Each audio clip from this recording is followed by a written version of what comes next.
The marking, the air recyclers at Kepler's Rest hummed with the strain of filtering atmosphere for 12 different species, creating a metallic taste that Marcus Chen had learned to ignore over his 3 years of deep space trading.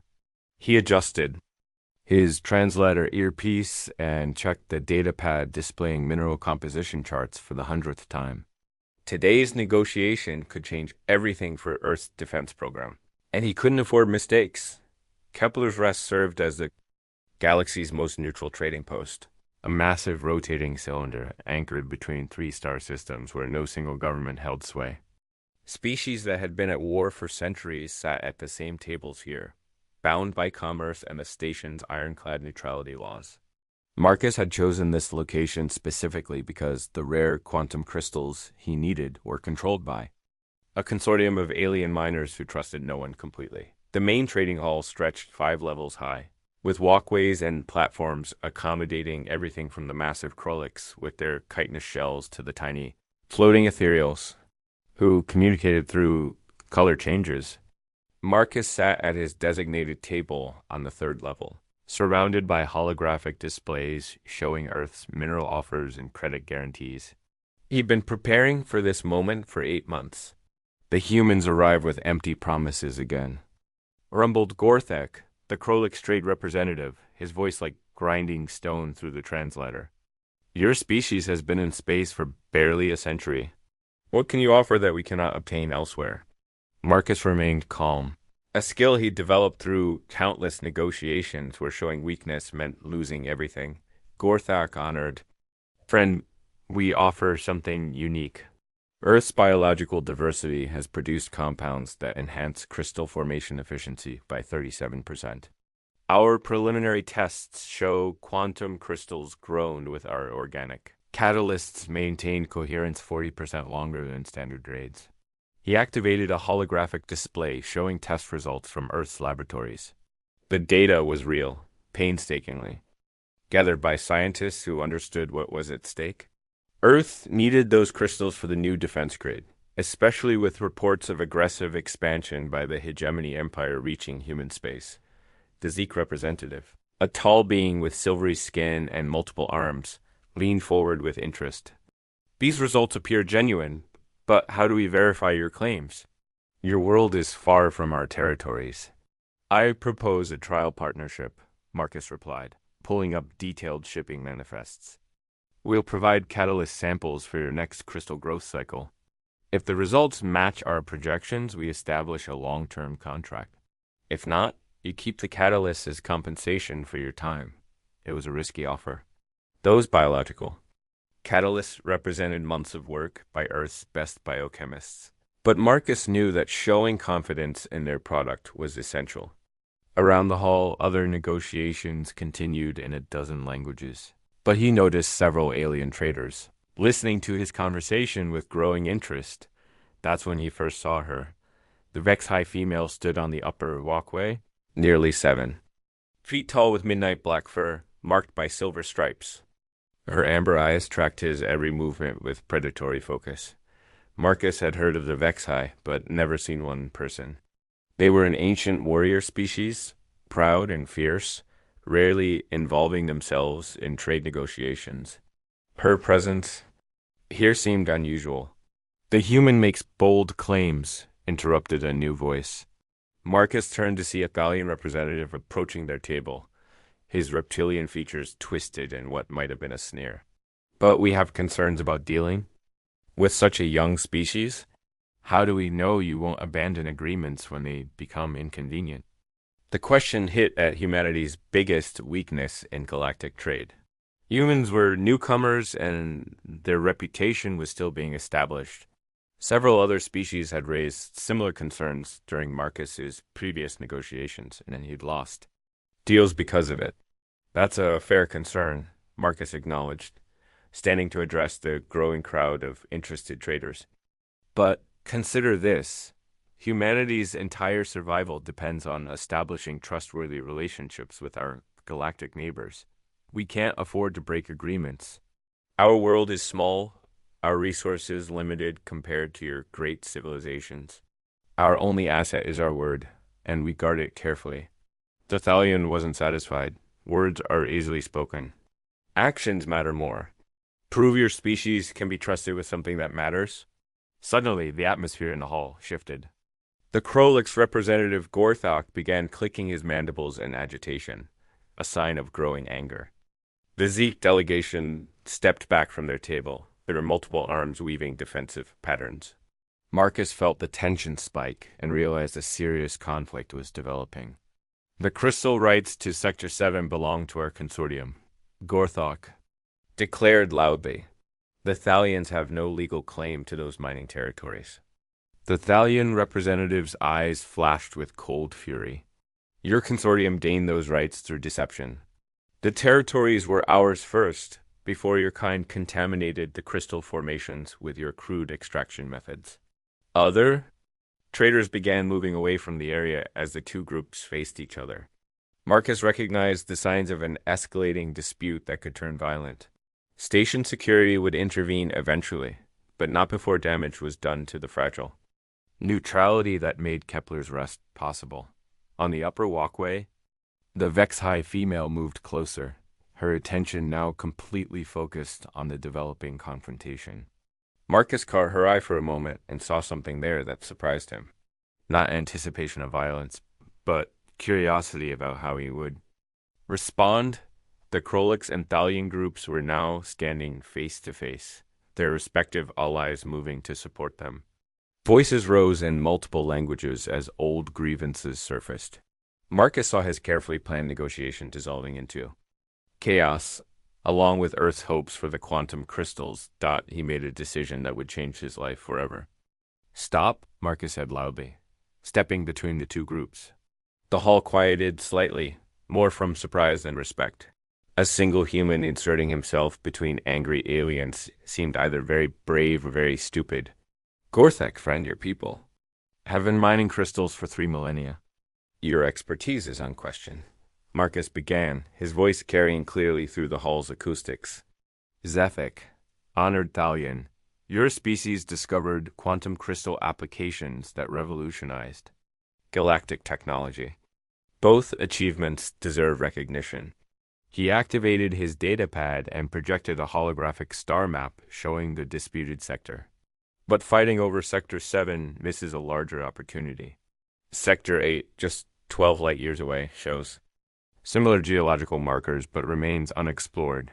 The Galactic Mining Consortium's own surveys indicate potentially higher crystal concentrations there. The Krolix representative stopped clicking his mandibles. Sector 8 has been marked as too dangerous for exploration. Solar instabilities make mining operations extremely risky. For conventional mining, yes, Marcus agreed. But what if we combine Krolix deep crust techniques with Thalian crystal sensitivity enhancement? The Krolix could safely access deposits, while Thalian technology ensures maximum crystal quality. Instead of fighting over existing territories, you could open an entirely new source.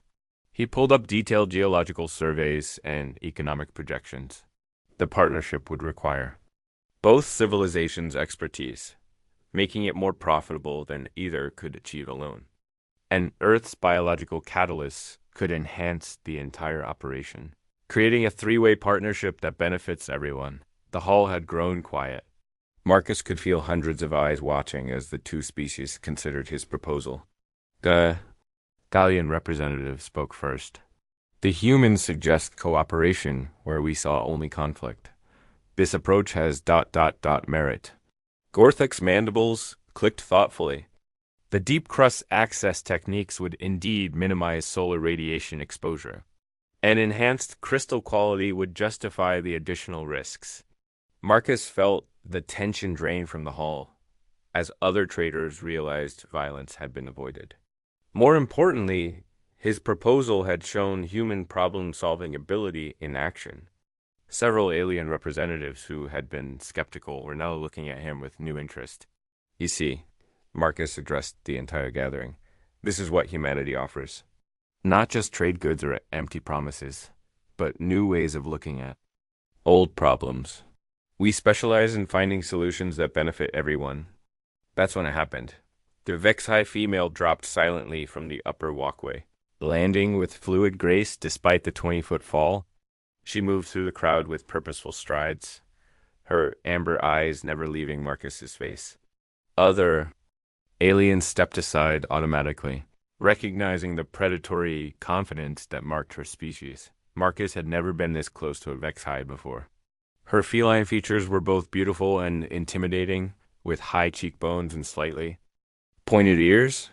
Silver markings traced patterns across her midnight fur, and her claws were only partially retracted, a sign of controlled power. She stopped directly in front of him, close enough that he could smell the faint musk of her fur and see the flecks of gold in her amber eyes. The hall fell completely silent, every conversation stopping as hundreds of beings watched the unexpected encounter. "Human," she said, her voice carrying a slight purr that the translator couldn't completely filter out. "You prevented bloodshed with wisdom instead of force. You sought benefit for all instead of advantage for yourself. I just tried to find a solution that worked for everyone." Marcus replied, uncertain what was happening, but sensing its importance. She studied his face for a long moment, as if memorizing every detail.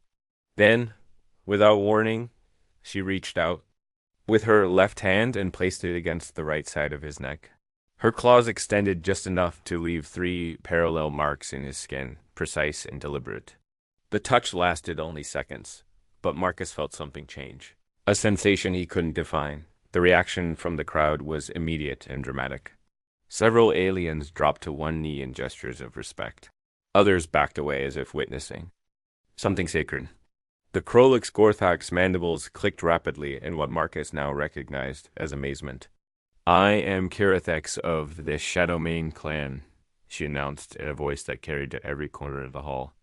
"This human has proven himself worthy of the greatest honor my people can bestow. He is now Vexhide bonded, marked as one who embodies our highest values of courage, wisdom, and protection of others." She turned to address the entire gathering. "Let all species know that Marcus Chen of Earth stands under the protection of the Vexhide. To harm him is to challenge our entire civilization." With that declaration, she spun and walked away, disappearing into the crowd with the same fluid grace she'd shown when approaching. Marcus stood frozen, his hand automatically moving to touch the marks on his neck. They stung slightly, but didn't seem deep-got. The silence stretched for several heartbeats before conversations resumed with increased intensity.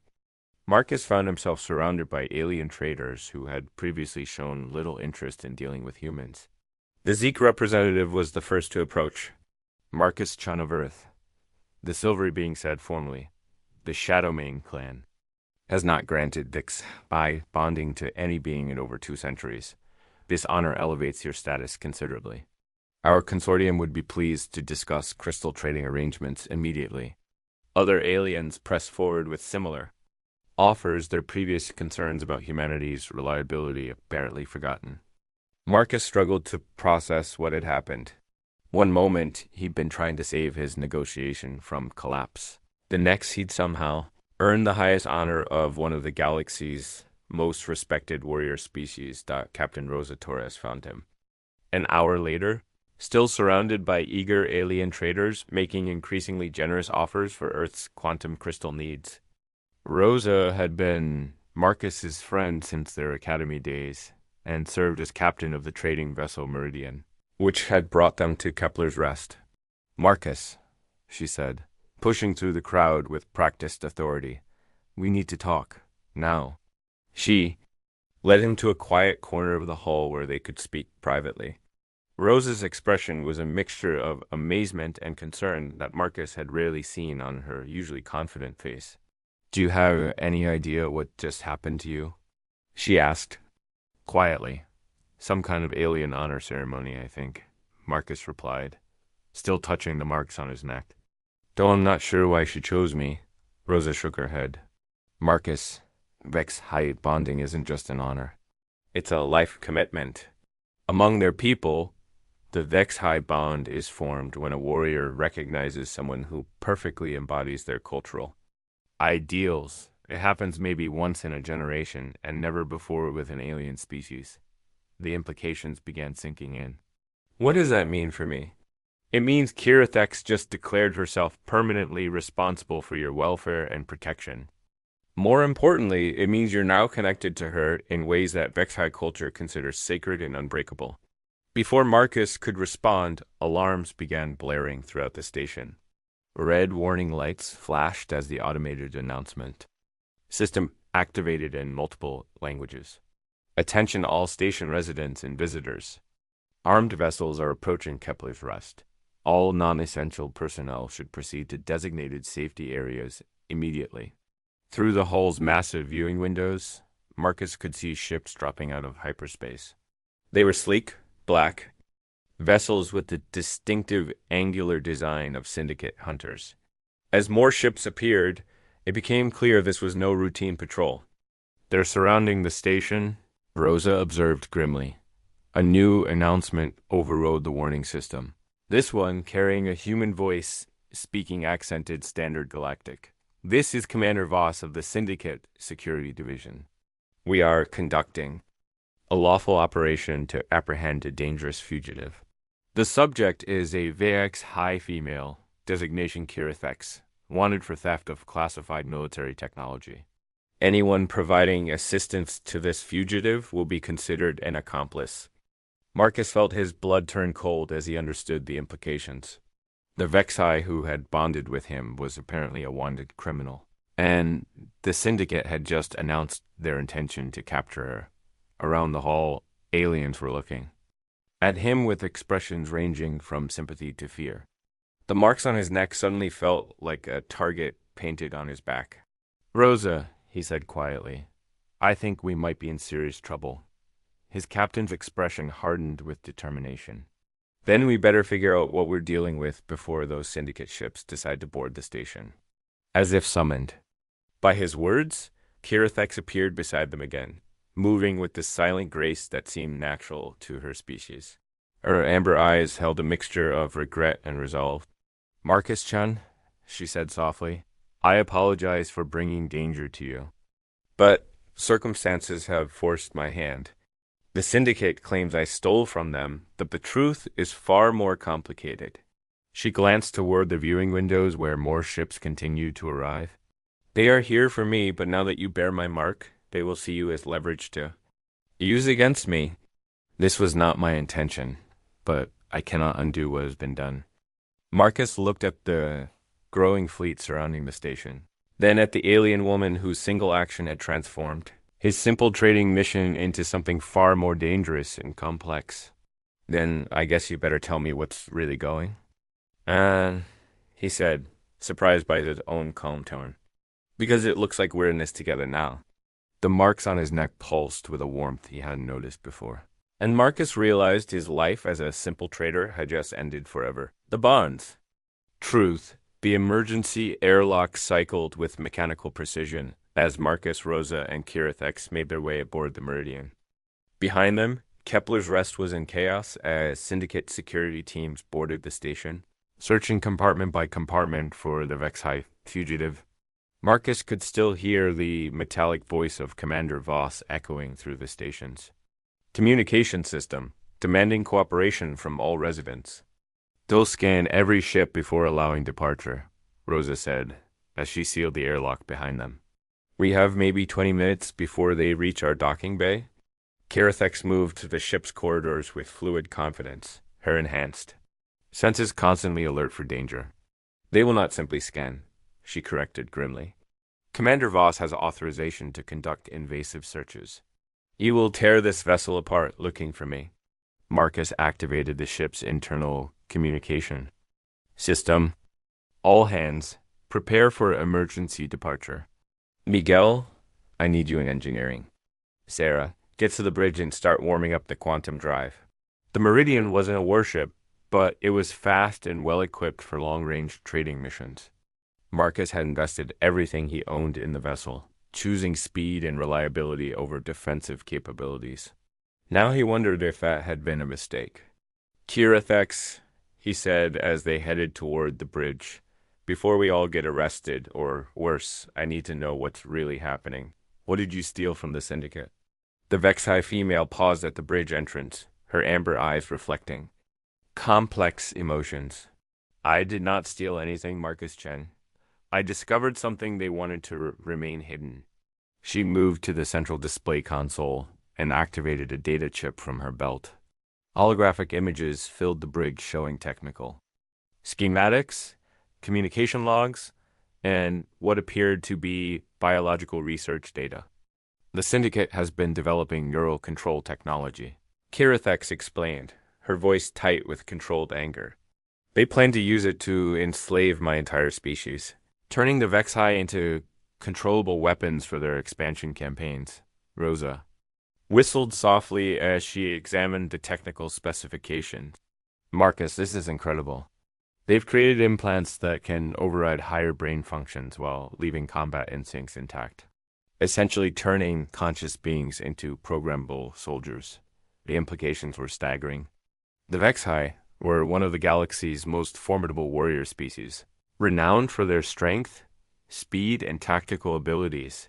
If the Syndicate could control them, they would possess an unstoppable military force. How did you discover this?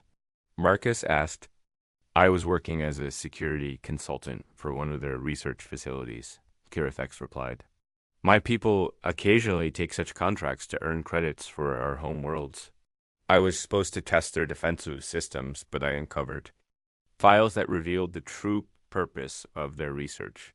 She manipulated the holographic display to show communication records between Syndicate officials. They have already conducted preliminary tests on captured Vexi prisoners. The results were successful enough that they are preparing to begin mass production of the control implants. Miguel's voice crackled over the intercom from the engineering section. Captain Torres, we've got Syndicate patrol ships moving to intercept. Departing vessels. They're not letting anyone leave without full inspection. Marcus moved to the navigation console and pulled up tactical displays of the surrounding space.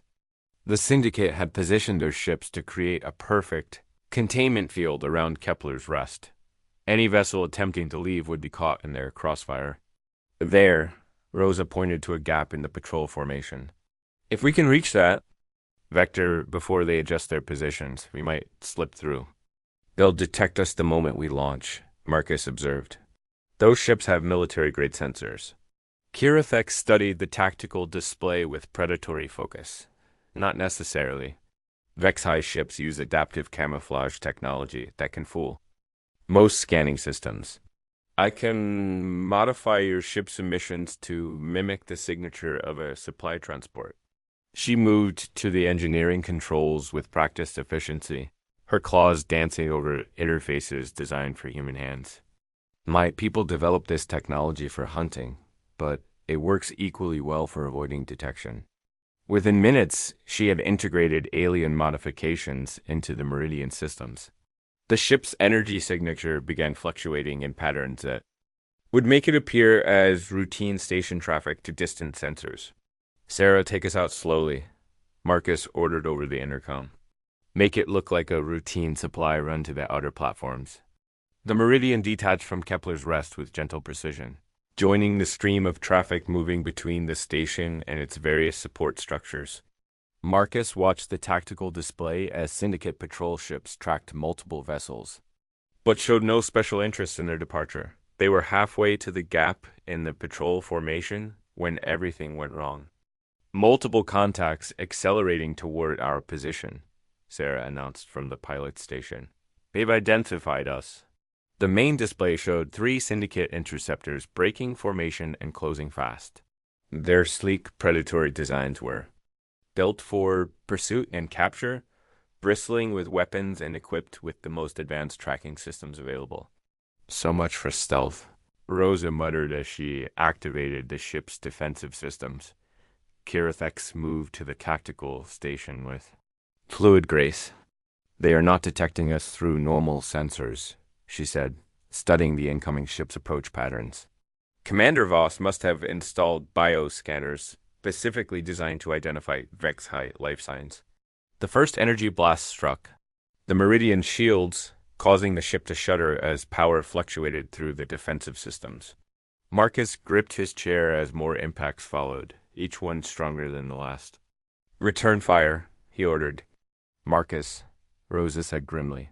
Those are military vessels. Our trading ship's weapons won't even scratch their armor. She was right.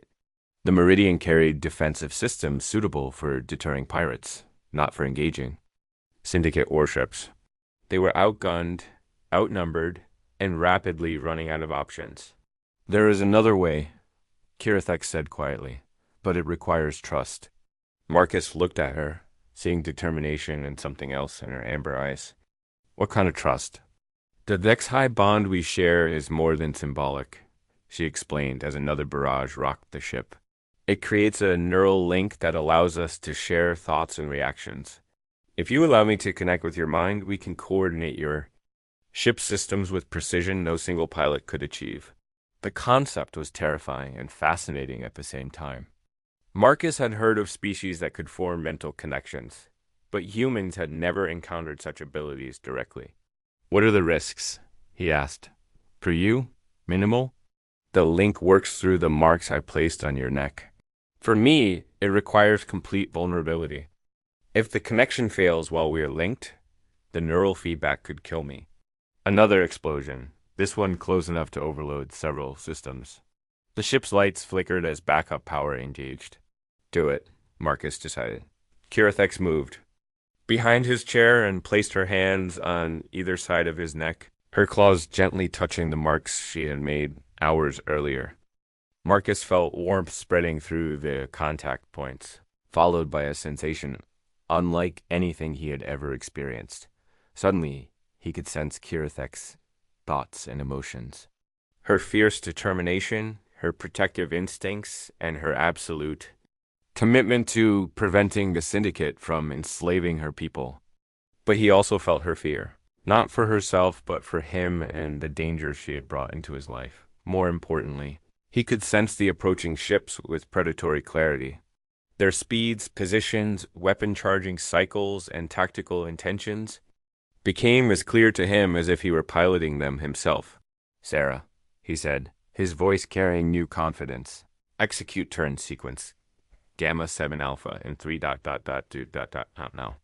The Meridian spun through a complex, evasive maneuver that should have been impossible for a ship of its size. The pursuing interceptors overshot their target, their weapons fire passing harmlessly through empty space. Through the neural link, Marcus could feel Kirithek's satisfaction at their success, but he could also sense her growing exhaustion. Maintaining the connection was draining her strength rapidly. Miguel, Marcus called to engineering, reroute all available power to the quantum drive. We're going to jump. Captain, we're still too close to the station's gravity well, Miguel's voice replied. A quantum jump from this distance could tear us apart. Not if we calculate it perfectly, Marcus said, his human analytical skills combining with Vex-High intuitive understanding of space and motion. Through the link, he could perceive gravitational currents and quantum fluctuations as clearly as physical objects. He fed navigation data directly to the ship's computer, making adjustments that would have taken hours of calculation under normal circumstances.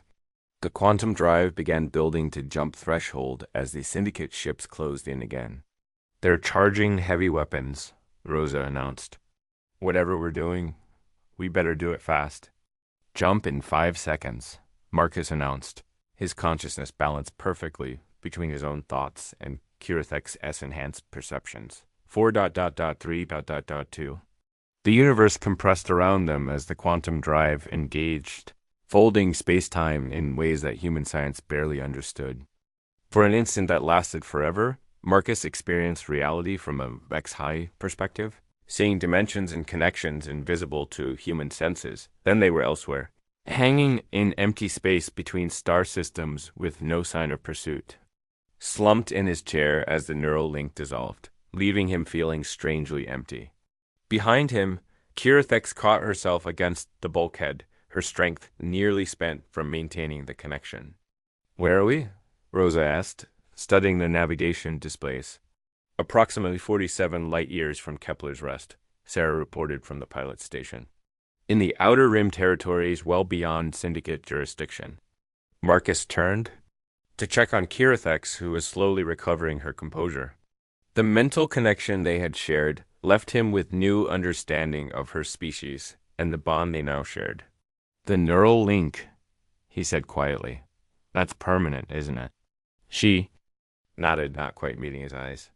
The HFY bond creates pathways between minds that cannot be severed. It is why my people choose bonded partners so carefully, and you chose me because ... Because I saw in your actions the qualities my people value most, she replied. Courage, without recklessness, wisdom that seeks benefit for others, and strength used to protect rather than dominate.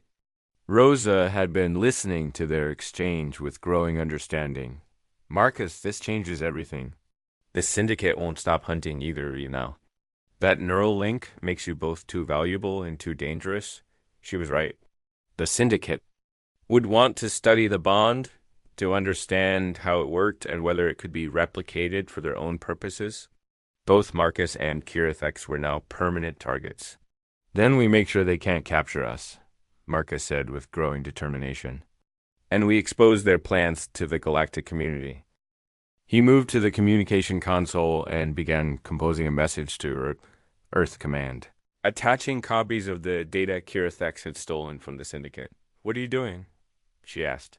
Something humans do better than most species, Marcus replied as he worked. We build alliances. The syndicate is counting on secrecy to implement their plan. But if we can present evidence to the Galactic Trade Council, we can turn their own member species against them. Kirathex watched him with growing amazement. You would risk exposing your own species to syndicate retaliation? My species believes that some fights are worth the risk, Marcus said, and preventing the enslavement of an entire civilization definitely qualifies. Over the next hour, he sent carefully crafted messages to contacts throughout human space and beyond. Trade representatives, diplomatic officials, military commanders, and journalists all received copies of the syndicate's research data along with detailed explanations of what it meant. The response was swift and overwhelming. Within hours, emergency sessions were being called in multiple star systems. The evidence was too compelling to ignore, and the implications too terrifying to dismiss. Marcus, Rosa said as reports began flooding in. Look at this. The Altarian Republic is calling for an immediate investigation. The Centauri Alliance is demanding syndicate officials appear before the Galactic Ethics Committee. Even the normally neutral Kepler Station authorities are supporting the accusations. Kirathex stared at the incoming messages with wonder. In one day, you have accomplished what would have taken my people years of careful planning. That's what humans do, Marcus said with quiet pride. We find ways to make impossible things happen. The communication system chimed with an incoming priority message. Marcus activated the display to find Elder Veximer, leader of the Shadowmane clan, appearing in holographic form. Kirathex, daughter of my blood, the ancient Vexai said formally. News of your bonding has reached our homeworlds. But more importantly, word of your human partner's actions has spread among the warrior clans. The elder's amber eyes turned to Marcus. Marcus Chen of Earth, the Shadowmane clan offers you honorary membership and all the protection that entails. Your actions have saved not only my daughter, but potentially our entire species. Marcus inclined his head respectfully. Elder Veximer, I am honored, but I acted not for reward, but because it was right. The old Vexai-esque expression showed deep approval. Spoken like a true warrior, the bond between you and Kirathex was not chance. Human, you chose well.